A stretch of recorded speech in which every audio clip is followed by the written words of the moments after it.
You know that moment when you're in a shop or trying to order a coffee and you completely forget how to speak? Your mind goes blank. You know the words, you've studied them, but in that moment of panic, it's like your brain has been wiped clean. I've been there. I remember standing at a bus stop in London, shivering, wanting to ask if this was the right bus for the city centre. I had the grammar book in my bag, but I just couldn't form the sentence. I stood there, silent, hoping I'd guess correctly. I got on the wrong bus. If that has ever happened to you, you are in the right place. Welcome to the Everyday English Podcast. I'm your host, and this is not a grammar lesson. This is your survival guide. This is Beginners, 50 Common English Phrases for Beginners. We're going to learn the phrases that real people use every single day. The phrases that will get you through a conversation, help you make friends, and save you from getting on the wrong bus. And we're going to do it together, step by step. Today, we're starting with the absolute essentials, the building blocks of almost every interaction you will have in English. Think of these as your magic keys that unlock conversations. We'll cover greetings, ways to say goodbye, and the most crucial phrase of all, asking for help. I'll say each phrase clearly 3 times, and I want you to repeat it out loud. Don't just think it. Say it. Your voice is your most powerful tool for learning. Ready? Let's begin. Our first category is greetings. Of course, you know hello and hi. But let's go beyond that.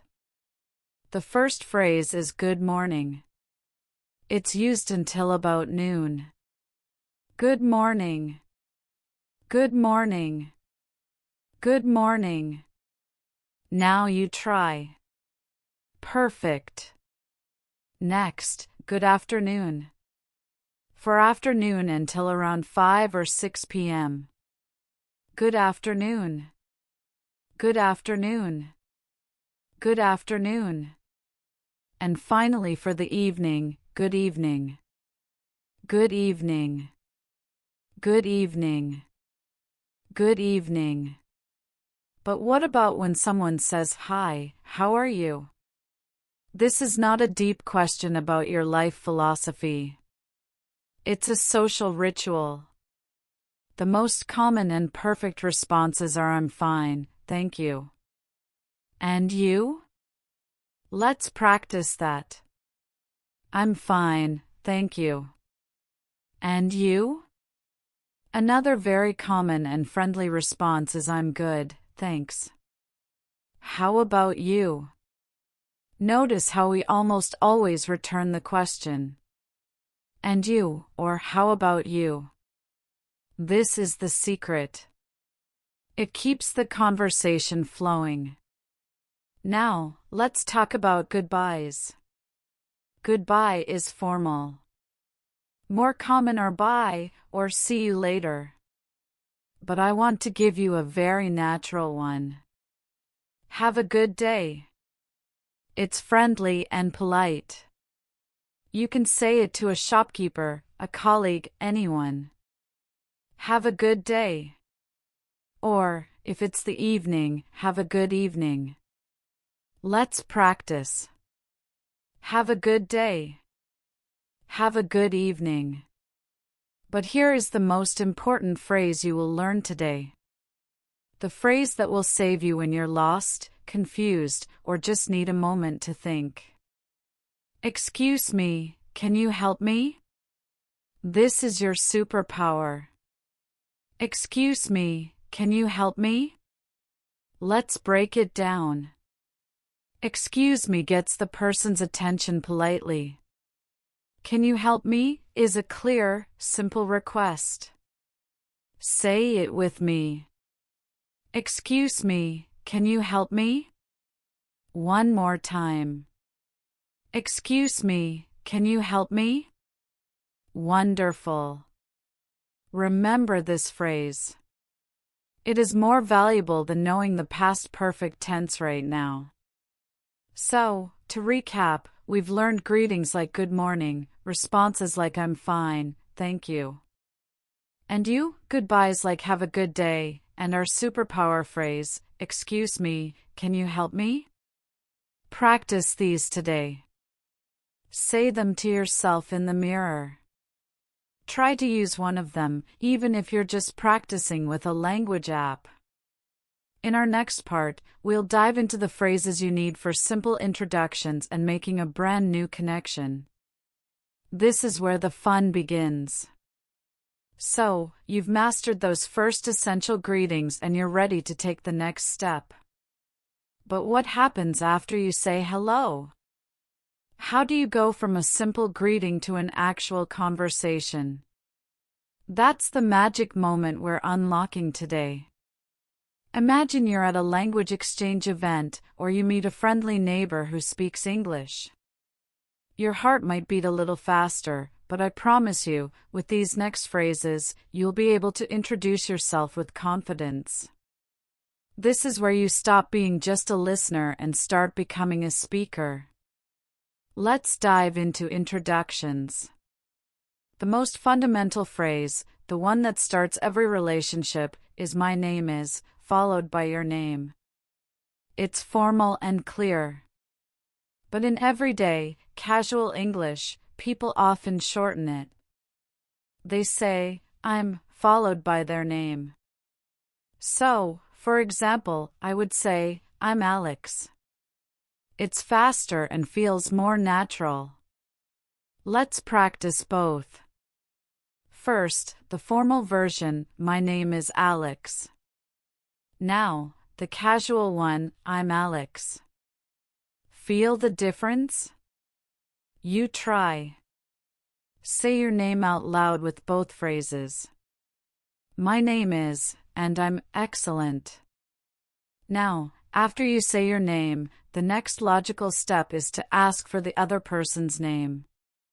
The most common way is, "What's your name?" What's is a contraction for what is. So, "What is your name?" becomes "What's your name?" It's friendly and direct. Say it with me, "What's your name?" Again, "What's your name?" Perfect. But sometimes, especially in very casual settings, you might hear, "And you?" after you've introduced yourself. For example, you say, "I'm Alex," and then you add, "And you?" It's a soft, polite way to ask without repeating the full question. Once you know each other's names, the conversation can flow. A key phrase to show politeness is "Nice to meet you." This is essential. It tells the person you're happy to know them. Say it after they tell you their name. Nice to meet you. Let's practice, "Nice to meet you." Sometimes, to emphasize, people say, "It's nice to meet you." Both are correct. Now, what if you're the one responding? When someone says, "Nice to meet you," you simply reply, "Nice to meet you too." The "to" means also. So, "Nice to meet you too." Repeat that, "Nice to meet you too." But a conversation isn't just about names. To keep it going, you need to show interest. The next great question is, where are you from? This opens up a world of topics. Where are you from? Practice that, "Where are you from?" When they answer, you can say, "Oh, that's interesting," or simply, "Nice." Then, be ready to answer about yourself. The response is, "I'm from," followed by your city or country. For example, "I'm from Madrid." Or, "I'm from Brazil." Let's try, "I'm from," and say your place. Here's a pro tip. If you're nervous about pronouncing the name of your city or country, practice it beforehand. Listen to how native speakers say it on YouTube or language apps. This small preparation boosts your confidence immensely. Another useful phrase is "what do you do?" meaning what is your job? But be careful, in some cultures, this might be too personal too soon. In English, it's very common in social settings. What do you do? And you can answer, I'm a student, or I work in marketing. We'll cover jobs in more detail later, but for now, know that this question is a common conversation starter. To wrap up an introduction smoothly, you can use a closing phrase like, "It was great talking to you." This signals the end politely. Or, if you want to see them again, "Hope to see you around." That's friendly and optimistic. So today, we've built on greetings with introduction phrases. My name is, /I'm, what's your name, nice to meet you, where are you from, and a closing line. Practice these with a friend, or even by talking to yourself. Imagine different scenarios. In the next part, we'll tackle a crucial skill, asking for clarification when you don't understand something. Because let's be honest, that happens to all of us, and it's nothing to fear. It's your key to learning faster. Have you ever been in a conversation where the other person says something, and you just nod and smile, but inside you're thinking, I have no idea what that meant? You're not alone. I remember once, someone told me a joke in English, and everyone laughed. I laughed too, but I didn't get the joke at all.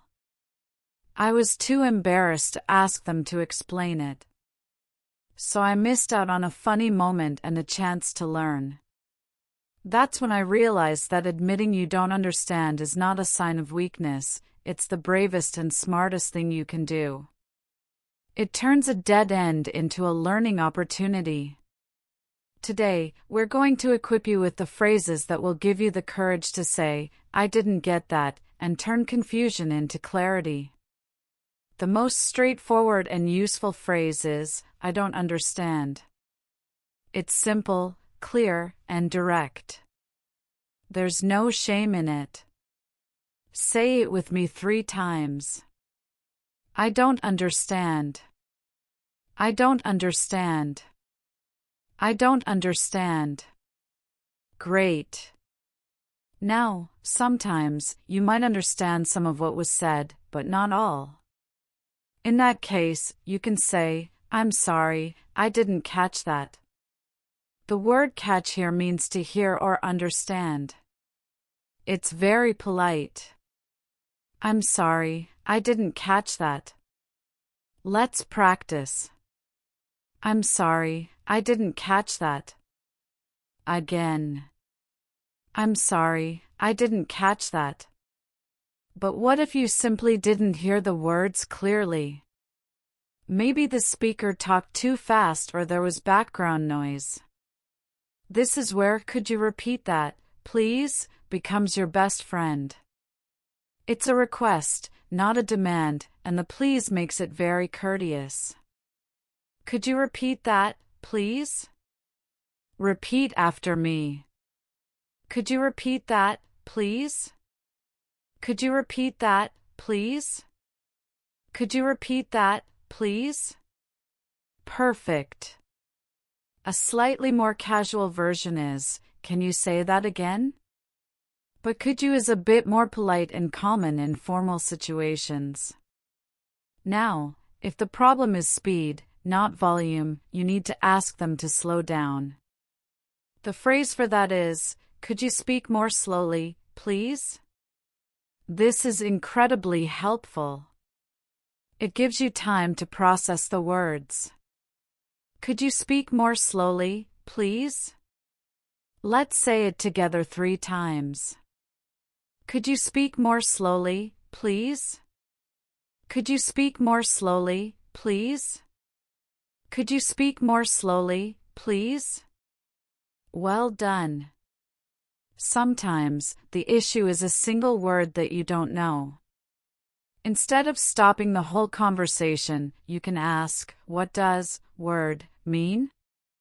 For example, if someone uses the word convenient and you're not sure, you can say, what does convenient mean? This targets your learning precisely. Practice this structure. What does convenient mean? Now, try with another word. What does actually mean? Excellent. Here's a pro tip. When you ask for clarification, try to repeat the part you did understand. For instance, you could say, I heard you say you went to the store, but could you repeat what you bought? This shows you are listening and helps the speaker know exactly what to clarify. It makes the conversation much smoother. Remember, using these phrases makes you a better communicator. Native speakers will appreciate your effort and will usually be happy to help. Don't be like my old self, missing out on jokes. Be confident and ask. In our next session, we'll move into a very practical area, phrases for shopping and ordering food. You'll learn how to ask for prices, sizes, and recommend your favorite dish. It's going to be deliciously useful. Picture this, you're standing in a cozy coffee shop, the smell of fresh pastry in the air. You're ready to order, but when the barista smiles and asks, what can I get for you? Your mind goes completely blank. You know the words for coffee and milk, but how do you string them together politely? Or imagine you found the perfect shirt in a store, but you need a different size. How do you ask for help without sounding rude? These everyday moments can be nerve-wracking, but they don't have to be. Because today, we're diving into the phrases that will make you feel confident and comfortable whether you're ordering a meal or shopping for clothes. This is where your English becomes practical, and trust me, it's going to make your daily life so much easier. When you're ready to order, the most common phrase is I'd like, which is a polite short form of I would like. For example, I'd like a coffee, please. Or I'd like the spaghetti. The please at the end is important for politeness. Let's practice that. Say after me, I'd like a coffee, please. Again, I'd like a coffee, please. One more time, I'd like a coffee, please. Great. Now, if you're not sure what to choose, it's perfectly okay to ask for a recommendation. You can say, what do you recommend? This shows you value their opinion.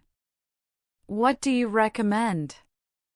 Practice that, what do you recommend? Sometimes, you might have a dietary need or a preference. For example, if you're vegetarian, you can ask, is this dish vegetarian? Or if you want to change something, can I have no onions, please? These small adjustments are common, so don't be shy. After your meal, when you're ready to pay, you'll need to ask for the bill. In American English, we say check, but in British English, it's bill. So, you can say, can I have the bill, please, or check, please. Let's practice both, can I have the bill, please, and check, please. Now, let's move on to shopping. When you enter a store, a helper might ask, can I help you? If you're just browsing, you can smile and say, I'm just looking, thank you. This is a friendly way to say you don't need immediate assistance. I'm just looking, thank you. Say it with me, I'm just looking, thank you. But when you find something you like, you might need to know the price. The simplest way is to point and ask, how much is this? Or, more formally, how much does this cost? Practice, how much is this, and how much does this cost? If you need a different size or color, you can ask, do you have this in a large, or do you have this in blue? This phrase is very useful. Do you have this in a large? Repeat after me. Do you have this in a large? And if you're trying on clothes, you might need to find the fitting room. You can ask, where are the fitting rooms, or can I try this on? Let's practice. Where are the fitting rooms, and can I try this on?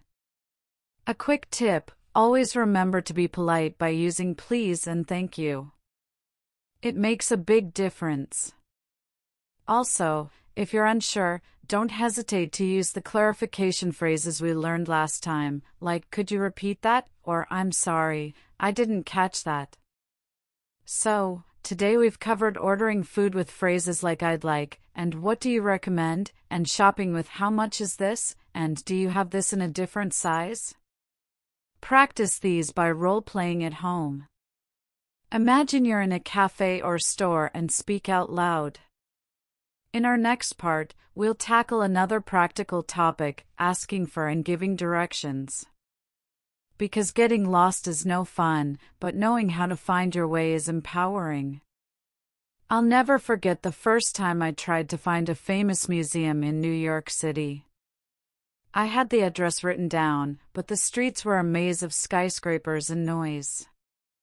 I walked in circles for what felt like an hour, too nervous to ask anyone for help. I finally gathered my courage and stopped a friendly-looking person. I managed to ask, where is the museum, but when they started explaining, talking about avenues and blocks, I completely panicked. I nodded, said thank you, and walked away, still lost. That day, I learned that knowing how to ask for directions is only half the battle, understanding the answer is just as important. Today, we're going to master both, so you never have to feel that sinking feeling of being lost again.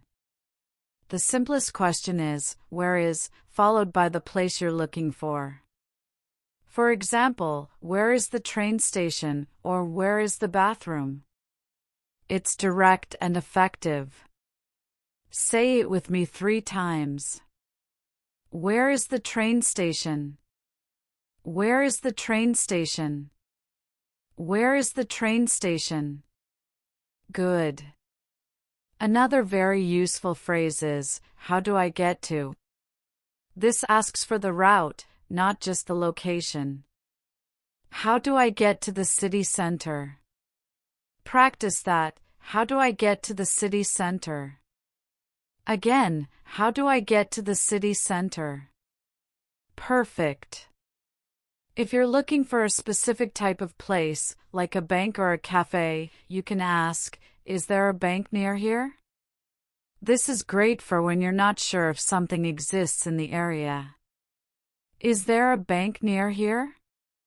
Let's practice. Is there a bank near here? Now, sometimes you might be holding a map or phone, and you can point and say, I'm looking for this address. But a more natural phrase is, I'm trying to find. Followed by the place. I'm trying to find the post office. Say it, I'm trying to find the post office. Now, for the tricky part, understanding the directions you're given. People will use words like left, right, straight, and block. Let's break those down. Turn left means to go left.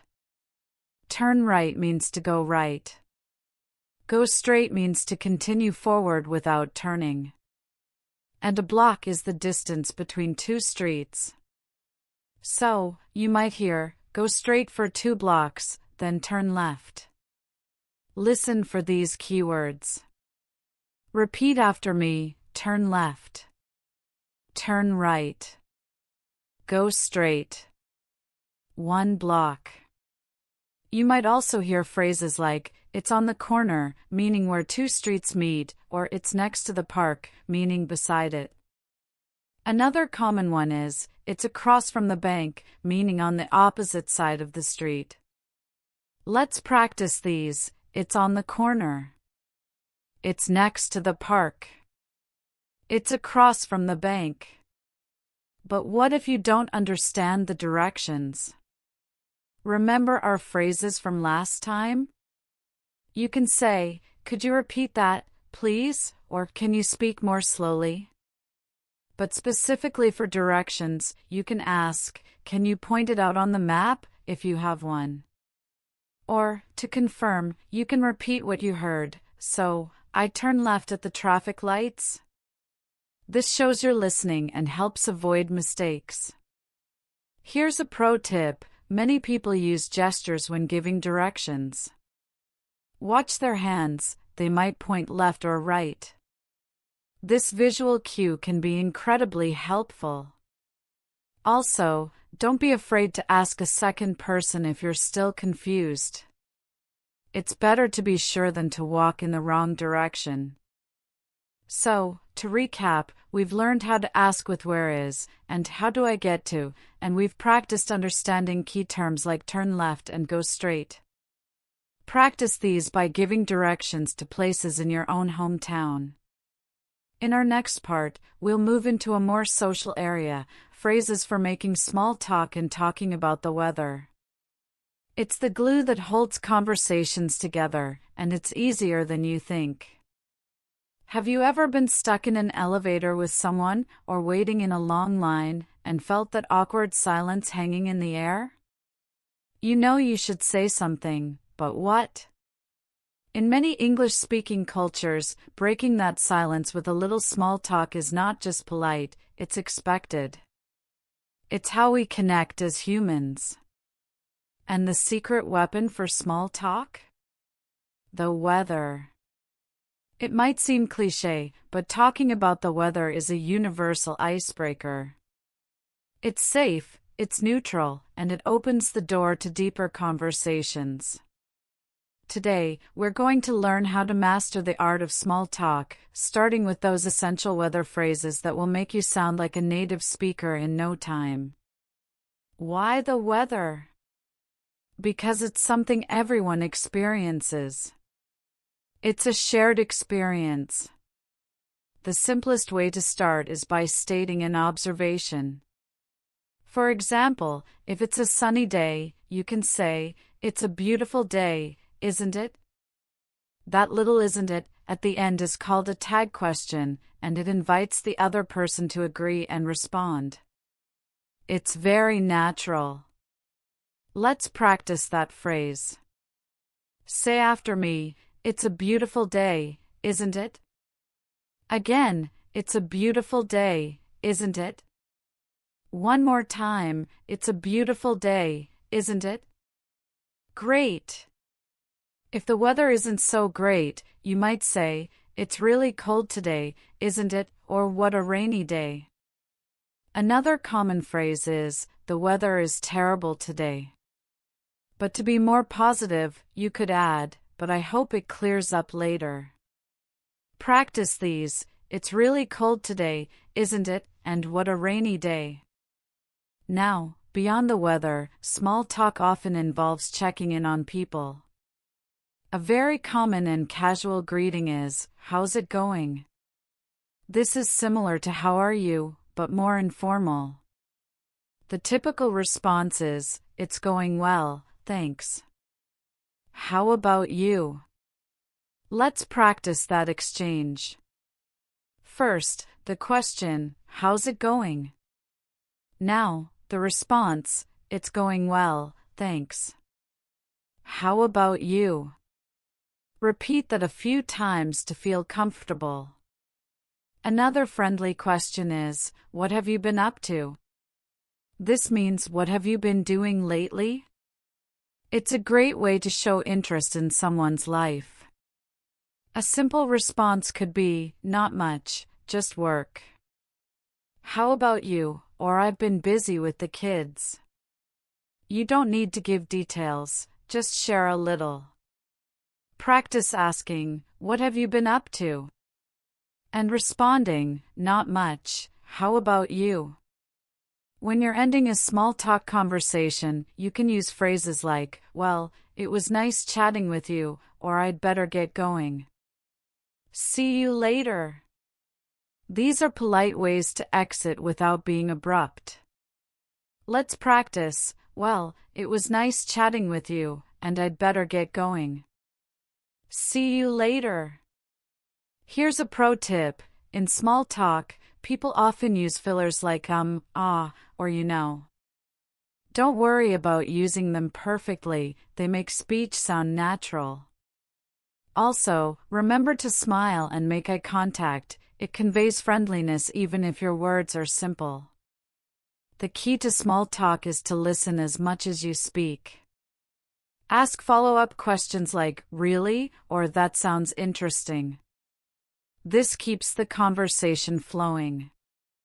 For example, if someone says, I went to the beach last weekend, you can say, oh, that sounds fun. How was it? So today, we've learned how to break the ice with weather phrases like it's a beautiful day, isn't it, and casual check-ins like how's it going? Practice these with friends or even by yourself. In the next part, we'll tackle another crucial area, phrases for expressing your likes, dislikes, and opinions. This is where you start to share your personality in English, and it's incredibly rewarding. Have you ever been asked, what kind of music do you like, and found yourself stuck with a simple I like pop because you couldn't find the words to describe your true passion? Or worse, been in a situation where you strongly disagreed with someone but stayed silent because you didn't know how to express your opinion politely? I've been there.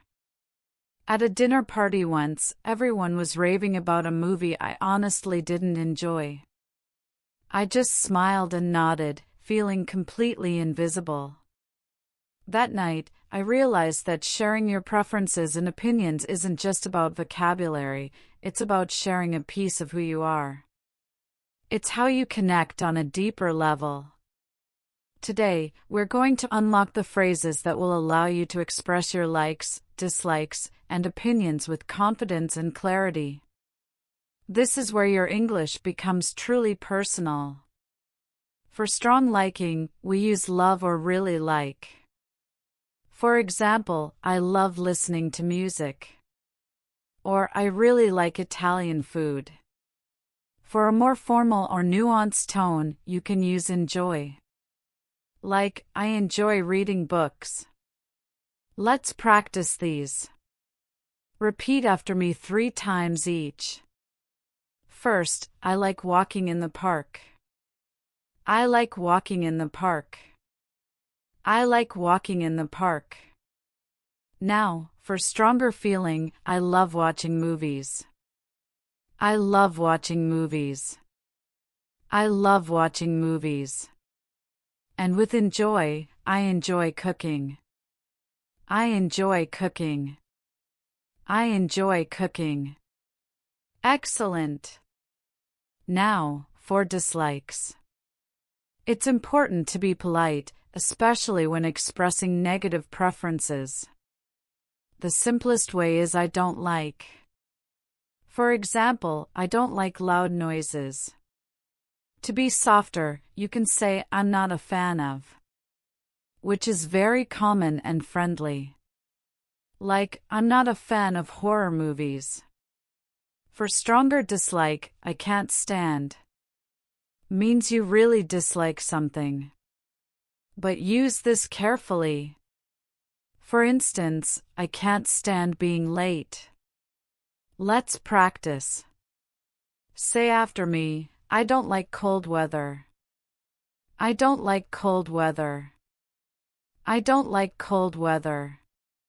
Now, the softer version, I'm not a fan of reality TV. I'm not a fan of reality TV. I'm not a fan of reality TV. And for strong dislike, I can't stand traffic jams. I can't stand traffic jams. I can't stand traffic jams. Good job. Expressing opinions is key for discussions. To state your opinion, you can use I think, which is very versatile. For example, I think it's going to rain. For a more formal touch, in my opinion, works well.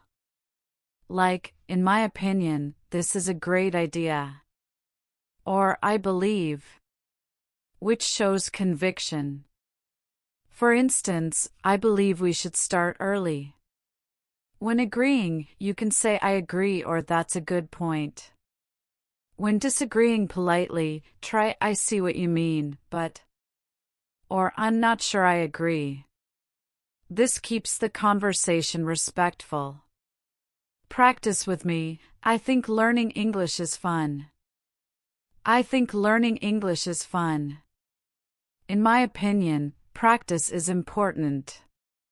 In my opinion, practice is important. I believe we can do it. I believe we can do it.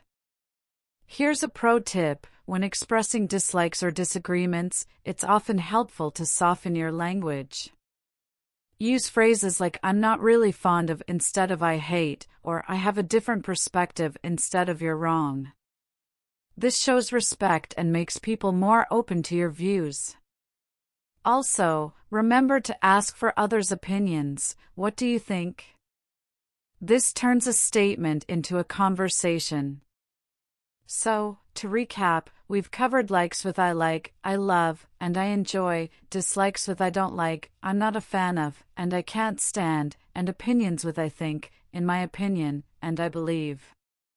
Practice these by talking about your favorite things or discussing a topic with a friend. In our next part, we'll dive into another practical area, phrases for making invitations and plans. You'll learn how to suggest, accept, or decline invitations smoothly so you can start building your social life in English. Now that you can express your opinions and preferences, let's put that into action in a social setting. Think about the last time you wanted to ask a friend to see a movie or grab a coffee. Did you hesitate, wondering how to phrase the invitation? Or when someone invited you to something you couldn't attend, did you struggle to say no without feeling guilty? Navigating invitations is a delicate dance, but it's one we can master with a few key phrases. Making plans is how friendships are built and maintained, and doing it confidently in English will open up a world of social opportunities. Today, we're learning the language of connection, how to suggest, accept, and decline invitations with ease and grace. Let's begin with suggesting a plan. The most casual and common way to propose something is to use "do you want to?" followed by the activity. For example, do you want to get coffee sometime? It's simple, direct, and friendly. Another versatile phrase is how about, which can be used with a noun or a verb ending in ing. How about a movie? Or how about going for a walk? Practice these with me. Say, do you want to get coffee? Now, how about a movie? And how about going for a walk? Excellent. If you want to be a bit more formal or open-ended, you can use would you like to. This is polite and great for new acquaintances. Would you like to join me for dinner? Let's practice that. Would you like to join me for dinner? Again, would you like to join me for dinner? Perfect. Another useful phrase is I was wondering if you'd like to, which is very gentle and respectful. I was wondering if you'd like to visit the museum this weekend. Repeat that. I was wondering if you'd like to visit the museum this weekend. Now, when someone invites you, and you're excited to go, you need to accept enthusiastically. A warm "sure, I'd love to" is always welcome. Or that sounds great. If you need to check your schedule first, you can say, let me check my calendar, but I think I can make it. But once you're sure, a clear yes, I'm free then. Let's do it is perfect. Practice accepting, sure, I'd love to. That sounds great. And yes, I'm free then. Let's do it.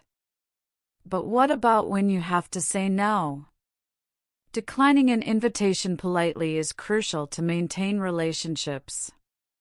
The golden rule is to express appreciation first, then give a brief reason if appropriate, and finally, suggest an alternative if you can.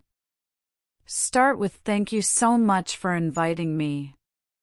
Then, "Unfortunately, I can't make it that day." Or "I'm sorry, I have other plans." If you want to see them another time, add "but I'd love to another time." Or "how about next week instead?" This shows you value the invitation. Practice a full decline. "Thank you for inviting me. I'm sorry, I can't make it this Saturday. But I'm free next weekend if you are." Say that out loud. "Thank you for inviting me. I'm sorry, I can't make it this Saturday. But I'm free next weekend if you are." Here's a pro tip: when suggesting a plan, be specific with time and place to make it easier for the other person to decide. Instead of "Do you want to hang out?" try "Do you want to grab lunch on Friday at noon?" This reduces back and forth. Also, when declining, you don't always need a detailed excuse. A simple "I'm busy" is fine, but the appreciation and alternative offer soften the refusal. To practice, imagine a friend asks, "Do you want to see a concert on Saturday?" How would you accept? How would you decline if you're busy? Role-play both scenarios aloud. This rehearsal will make you feel prepared for real life. In our next part, we'll tackle a related but equally important skill: talking about the future. You'll learn how to discuss your plans, goals, and dreams using simple future tenses. This will not only help you make plans but also share your aspirations, making your conversations more meaningful and forward-looking. After learning how to make plans, it's natural to want to talk about what's next.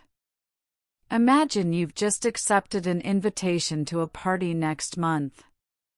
Your friend asks, "What are you going to wear?"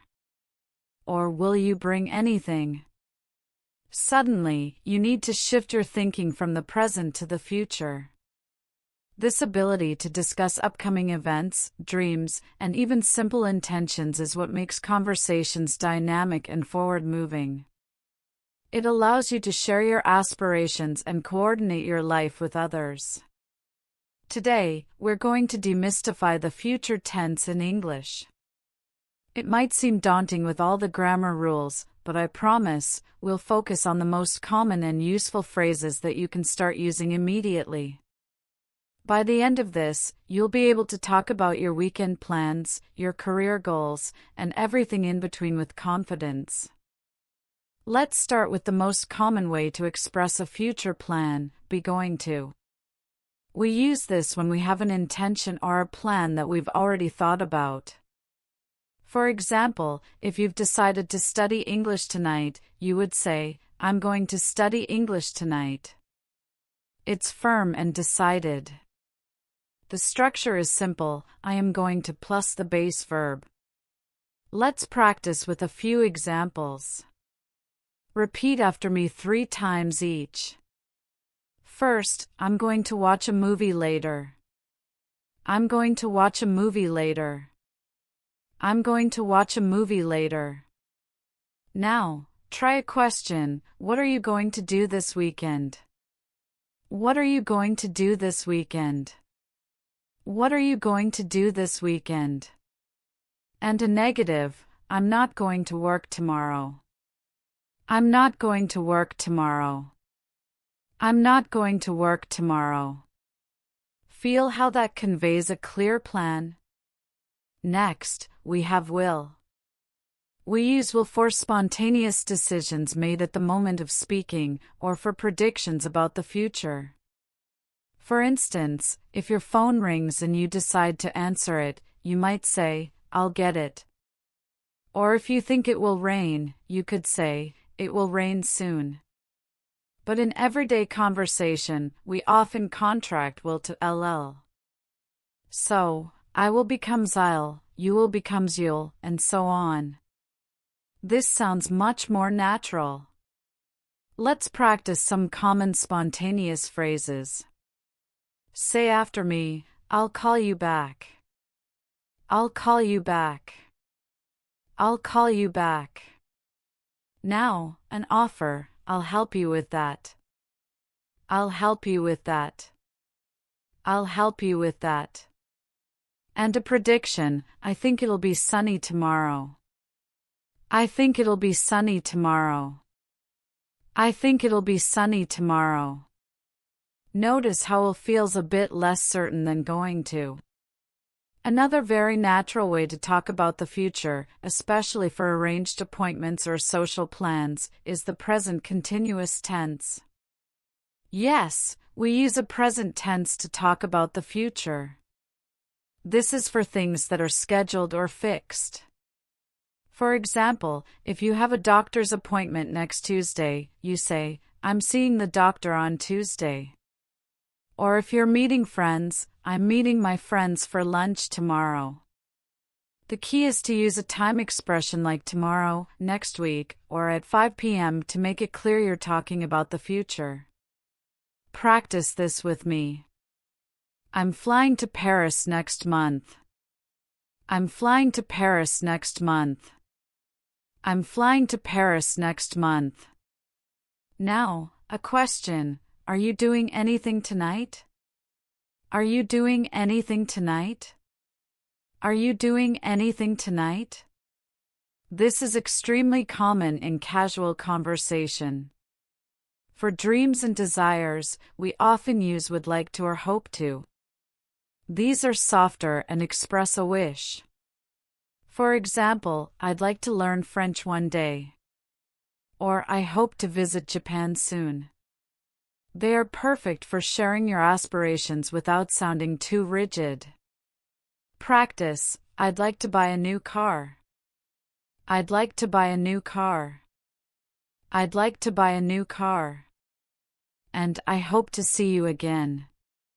I hope to see you again. I hope to see you again. Here's a pro tip, don't stress about choosing between will and going to. In many everyday situations, native speakers use them interchangeably. The difference is often subtle. Focus on being understood first. If you have a plan, use going to. If you're deciding now, use will.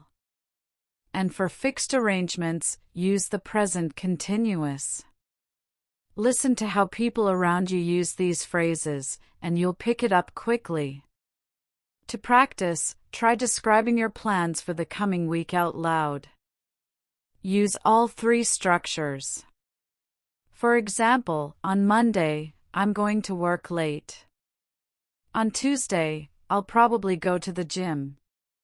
On Wednesday, I'm having dinner with my family. This repetition will build muscle memory. In the next part, we'll explore a topic that often worries beginners, talking about the past. You'll learn how to share your experiences and stories using the past simple tense, which is easier than you think and incredibly rewarding for conversation. Remember that amazing vacation you took last year, or that funny thing that happened to you last week? When someone asks you about it, do you find yourself stumbling over the verbs, trying to remember if it's goed or went? Talking about the past is where we share our stories, our experiences, and our memories. It's how we connect over shared events and learn from each other's lives.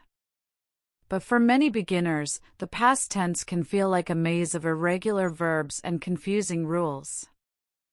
I used to avoid talking about anything that happened yesterday because I was so nervous about making a mistake. But here's the secret, native speakers use a handful of common past tense verbs over and over again. Once you master these, you'll be able to share most of your daily stories. Today, we're going to conquer the past simple tense together, focusing on the essential phrases that will let you tell your tale. Let's start with the foundation, regular verbs. For most verbs, we simply add ed to the base form to make it past tense. For example, watch becomes watched, play becomes played, and talk becomes talked. It's straightforward. But the trick is pronunciation.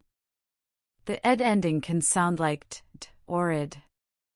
Don't worry too much about that now, focus on the structure first. Let's practice some common regular verbs in sentences. Repeat after me. I watched a movie last night. I watched a movie last night. I watched a movie last night. Now, she played tennis yesterday. She played tennis yesterday. She played tennis yesterday. And we talked for hours. We talked for hours. We talked for hours. Good. Now, for the irregular verbs. These don't follow the ed rule, so we have to memorize them. But the good news is that the most common ones are used so frequently that they become second nature. Let's tackle the top 5 essential irregular verbs: go, see, eat, have, and do. Their past forms are went, saw, ate, had, and did. Practice these with me. First, go to went. I went to the store. I went to the store. I went to the store. Next, see to saw. I saw a beautiful sunset. I saw a beautiful sunset. I saw a beautiful sunset. Now, eat to ate. We ate dinner at home. We ate dinner at home. We ate dinner at home. Then, have to had. She had a great idea. She had a great idea. She had a great idea. Finally, do to did. What did you do yesterday? What did you do yesterday? What did you do yesterday? See how these verbs power so many conversations? To ask questions about the past, we use did with the base verb. Notice that in what did you do, do is in the base form because did already indicates the past. This is a common mistake, so pay attention. For example, instead of where did you went, which is wrong, we say where did you go? Similarly, did you see that, not did you saw that? Practice asking questions. Did you have a good weekend? Did you have a good weekend? Did you have a good weekend? And how was your day, which uses was, the past of is. How was your day? How was your day? How was your day? To tell a story, you need time expressions. Words like yesterday, last week, 2 days ago, when I was a child, help set the scene. Use them to make your past tales clear. For instance, I visited my grandparents last weekend. Or I learned to swim when I was 5. Here's a pro tip: don't try to learn all the irregular verbs at once. Focus on the most common ones we practiced today. Listen for them in movies and songs. And when you're speaking, if you can't remember the irregular form, use a regular verb instead. For example, if you forget ate, you could say I had dinner or I finished dinner. The goal is communication, not perfection. To practice, try describing your entire day yesterday in simple sentences. I woke up at 7. I drank coffee. I went to work. I had a meeting. Speak out loud. This daily recap will solidify the past tense in your mind. In the next part, we'll move on to another vital area, describing people, places, and things using adjectives. You'll learn how to make your stories more vivid and interesting by adding colorful details that bring your experiences to life. So, you've learned how to talk about what you did yesterday using the past tense. But when you tell a story, don't you want to paint a picture with your words? Instead of saying, "I saw a dog," imagine saying, "I saw a tiny, fluffy dog with bright eyes." That simple addition of description transforms a basic statement into a vivid image that your listener can truly see. Adjectives are the colors on your linguistic palette. They allow you to describe people, places, and things with precision and emotion. They turn your conversations from black and white into full color. Today, we're going to explore the most common and powerful adjectives in English. You'll learn how to use them to make your descriptions come alive, whether you're talking about a new friend, a favorite city, or a memorable meal. Let's start with describing people. We often describe both physical appearance and personality. For appearance, useful adjectives include tall, short, thin, heavy, young, old, beautiful, and handsome. But let's go beyond the basics. For hair, we have long, short, curly, straight, blonde, brunette, and red. For example, she has long, curly hair. For personality, think about words like kind, funny, serious, shy, outgoing, smart, and friendly. A great phrase is, "He is a very kind person." Practice these with me. Repeat after me, "My teacher is very smart." My teacher is very smart. My teacher is very smart. Now, describe a friend. My friend is outgoing and funny. My friend is outgoing and funny. My friend is outgoing and funny. Now, let's move on to describing places. Is a city big or small? Is it busy or quiet? Is a room clean or dirty? Bright or dark? These adjectives help set the scene. When describing a vacation spot, you might use beautiful, peaceful, crowded, or historic.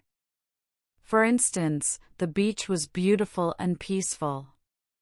Or the market was crowded and noisy. Let's practice describing a place you know. Say, "My hometown is small and quiet." My hometown is small and quiet. My hometown is small and quiet. Now, try a city. New York is big and busy. New York is big and busy. New York is big and busy. Finally, for describing things, we often use adjectives related to size, color, age, and opinion. For size, big, small, large, tiny. For color, red, blue, green, dark, light. For age, new, old, modern, ancient. For opinion, good, bad, nice, terrible, interesting, boring. A common structure is it's a adjective, noun. For example, it's a large, modern house. Or it's an interesting old book. Pay attention to the order of adjectives. We often put opinion before fact. So, a beautiful old building, not an old beautiful building. Practice this order. Say, "I have a new red car." I have a new red car. I have a new red car. Now, she bought a nice wooden table. She bought a nice wooden table. She bought a nice wooden table. Here's a pro tip. When using multiple adjectives, a good rule of thumb is the Osascomp order: opinion, size, age, shape, color, origin, material, purpose. But you don't need to memorize it all. Just remember that opinion comes first, and color often comes before material. For example, a lovely small old round brown Italian wooden coffee table. That's extreme, but in daily life, 2 or 3 adjectives are enough. Start simple. Also, avoid using too many adjectives. 1 or 2 well-chosen ones are more effective than a long list. To practice, look around you right now. Describe 3 objects in the room using 2 adjectives each. For example, this is a comfortable black chair. That is a large window. It's a quiet podcast studio. Say them out loud. This immediate application will help you remember. In the next part, we'll build on this by learning how to make comparisons using adjectives. You'll be able to say things like this coffee is better than that one, or she is the tallest person in the room. This will add another layer of depth to your descriptions and help you express preferences more clearly. Now that you can describe things with adjectives, let's take it a step further. What if you need to compare 2 things? Imagine you're trying to decide between 2 restaurants. One has good pizza, but the other has even better pizza. How do you express that? Or when you want to say that your friend is the funniest person you know? Comparisons are everywhere in daily conversation. They help you express preferences, make choices, and share opinions more precisely. I used to avoid comparisons because I worried about using more or correctly. But once I learned the simple rules, it became second nature. Today, we're going to master the art of comparison. You'll learn how to use comparative and superlative adjectives to make your conversations more dynamic and informative. Let's start with the basics. We use comparative adjectives to compare 2 things. For short adjectives, usually 1 or 2 syllables, we add "er" to the end. For example, tall becomes taller, so John is taller than Mike. For adjectives ending in y, like happy, we change the y to I and add "er", so happier. Practice this with me. Repeat after me. This box is heavier than that one. This box is heavier than that one. This box is heavier than that one. Now, try my car is faster than your car. My car is faster than your car. My car is faster than your car. For longer adjectives, usually 3 or more syllables, we use more before the adjective. For example, beautiful becomes more beautiful, so this painting is more beautiful than that one. Similarly, interesting becomes more interesting. Let's practice. Say, this book is more interesting than the movie. This book is more interesting than the movie. This book is more interesting than the movie. Now, she is more intelligent than her brother. She is more intelligent than her brother. She is more intelligent than her brother. But there are exceptions. Some common adjectives have irregular forms. For example, good becomes better in the comparative, and bad becomes worse. So, my English is better than before. Or the weather is worse today than yesterday. Practice these irregularities. Repeat, your idea is better than mine. Your idea is better than mine. Your idea is better than mine. And his cold is worse than hers. His cold is worse than hers. His cold is worse than hers. Now, for superlative adjectives, we use them when comparing 3 or more things. For short adjectives, we add est and use the before it. For example, tall becomes the tallest, so he is the tallest person in the room. For long adjectives, we use the most before the adjective. For example, beautiful becomes the most beautiful. practice this. Say, this is the oldest building in the city. This is the oldest building in the city. This is the oldest building in the city. Now, she is the most careful driver I know. She is the most careful driver I know. She is the most careful driver I know. The irregular superlatives are good becomes the best and bad becomes the worst. So, this is the best coffee I've ever had. Or that was the worst movie of the year. Let's practice these. Repeat, this is the best day ever. This is the best day ever. This is the best day ever. And it was the worst storm in decades. It was the worst storm in decades. It was the worst storm in decades. Here's a pro tip. When using them in comparisons, make sure the two things you're comparing are clear. For example, instead of my salary is higher than you, which is incorrect, say my salary is higher than yours or my salary is higher than your salary. This avoids confusion.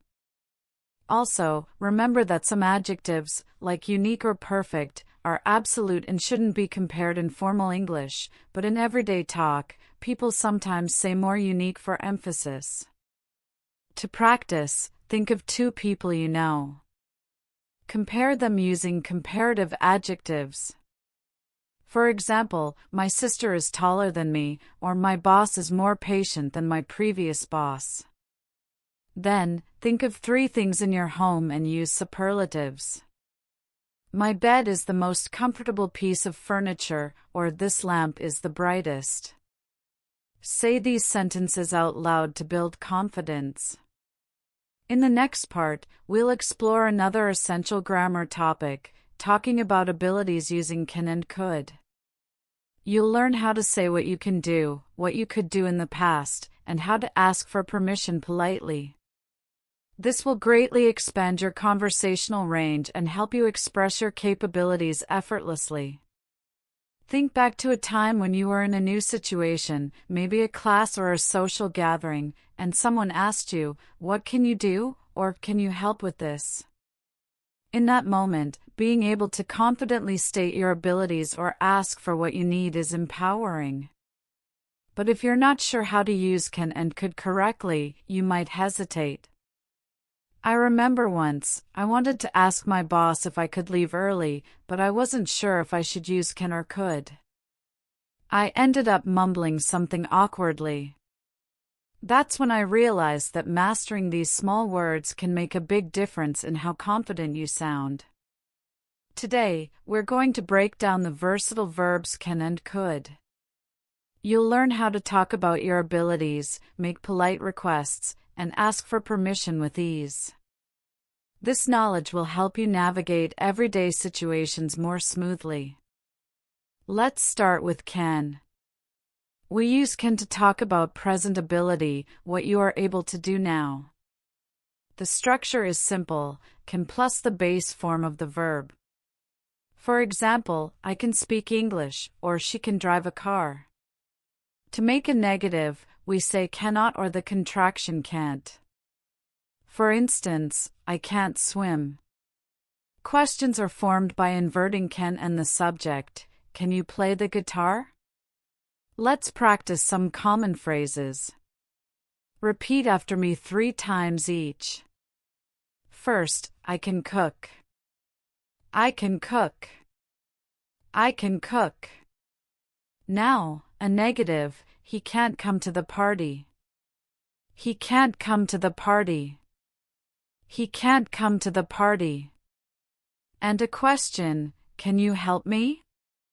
Can you help me? Can you help me? Feel how straightforward that is.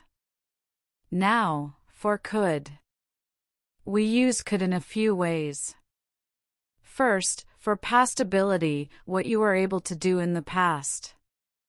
For example, when I was young, I could run fast. But note, for a specific event in the past, we often use was able to instead of could, but could is fine for general abilities. Second, we use could for polite requests and questions. It's softer and more formal than can. For instance, could you pass the salt, please, is more polite than can you pass the salt? Similarly, could I borrow your pen sounds nicer than can I borrow your pen? Let's practice. For past ability, I could speak French when I was a child. I could speak French when I was a child. I could speak French when I was a child. For a polite request, could you open the window? Could you open the window? Could you open the window? And for permission, could I use your phone? Could I use your phone? Could I use your phone? Another use of could is for possibilities, especially in the future. For example, it could rain later, meaning it is possible that it will rain. But for now, we'll focus on abilities and requests. When asking for permission, both can and could are common, but could is more polite.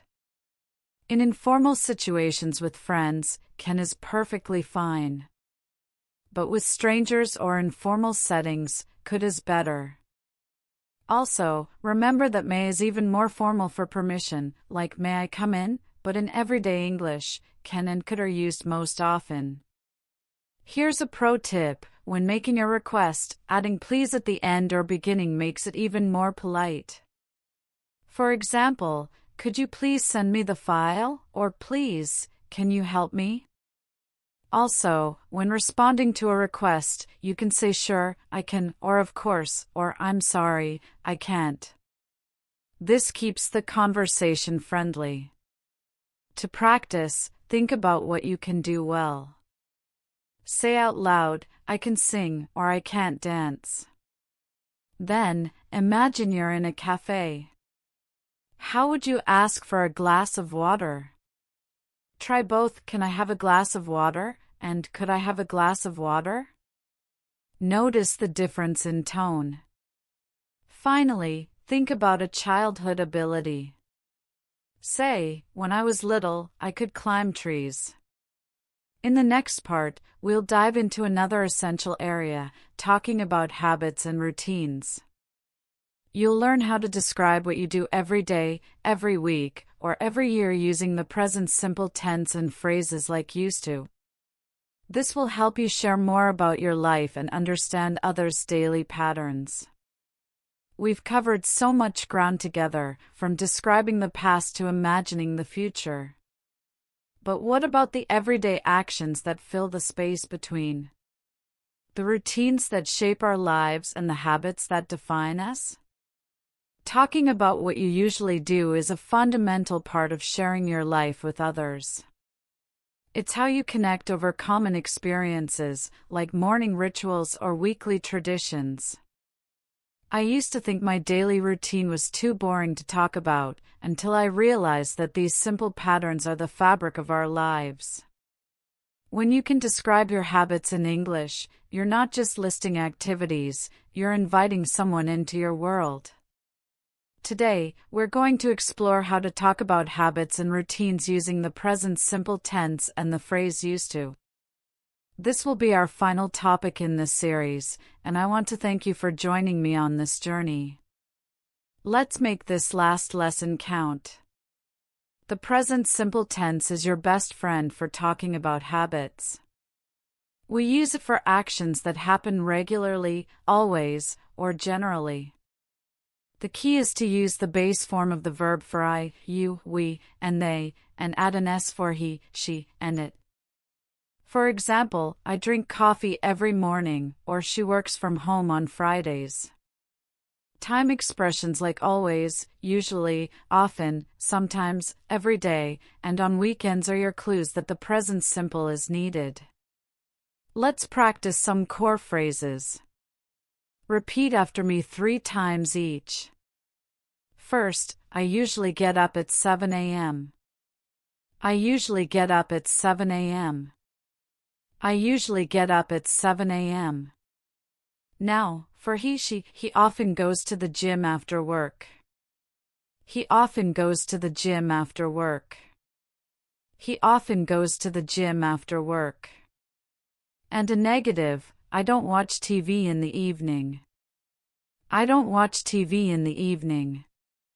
I don't watch TV in the evening. Questions are just as important. Do you exercise regularly? Do you exercise regularly? Do you exercise regularly? Feel the rhythm of these routine statements. Now, for past habits that are no longer true, we use used to plus the base verb. This is a powerful way to share how your life has changed. For example, I used to live in London means I lived there in the past but don't anymore. Or she used to smoke, but she quit. The negative is didn't used to or never used to, and questions are did you used to. Let's practice. Say after me, I used to play the piano when I was younger. I used to play the piano when I was younger. I used to play the piano when I was younger. Now, a negative, I didn't use to like vegetables. I didn't use to like vegetables. I didn't use to like vegetables. And a question, did you used to have long hair? Did you used to have long hair? Did you used to have long hair? This phrase adds depth to your stories. As we wrap up this series, I want to take a moment to reflect on what we've accomplished. We started with basic greetings and progressed through introductions, asking for help, shopping, directions, small talk, expressing likes and opinions, making plans, talking about the future and past, describing things, making comparisons, discussing abilities, and now routines. You've learned over 50 common phrases that form the foundation of everyday English. Remember, language learning is a journey, not a destination. The key is consistency. Try to use at least one new phrase each day, even if it's just speaking to yourself. Listen to English media, practice with friends, and don't be afraid of mistakes, they are proof that you're trying. Thank you for trusting me to be your guide. I've enjoyed every moment of our time together. Keep practicing, stay curious, and remember that every conversation is a step forward. This is the Everyday English Podcast, signing off. Until next time, have confidence in your English and have a great day.